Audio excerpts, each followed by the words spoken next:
আজকের সকালটা কিন্তু সেই মজার ছিল। মানে ঘুমের তো ওঠার সাথে সাথে বৃষ্টি শুরু হয়েছে। তো আমাদের বাড়ির পিছনে একটা খাল আছে, ওই খালে নতুন পানি আইছে পদ্মা নদী থেকে। তো এই বৃষ্টির ভিতরেই গোসল করার জন্য চলে আইছি এই খালে, আমাদের বাড়ির সাথেই। তো ওই যে ডুবাডুবি করবো। আমার গোসল করা দেখে কারো লোভ ধরলে আমি কিন্তু দায় না।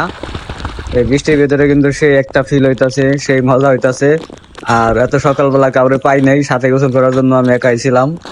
আর এই সাইডে কিন্তু একটা নৌকা আছে, ঘাটে সবসময় বান্ধা থাকে, ওইটা দিয়েও কিন্তু বিকাল বেলা ঘোরা যায়। তো আমি যেহেতু বিকাল বেলা বাড়ি থাকি না, ঘোরার সময় পাই না। শুক্রবার দিন যদি সময় পাই তাই ঘুরি, না পারি। আর আরেকটা কথা, ওই যে আপনার কিছু কিছু মানে বালপাক না বন্ধু আছে না, যারা এই পানির ভিতরে চুবে হইতে মন চায় মাঝে মধ্যে। তো এটা কিন্তু বেস্ট অপশন।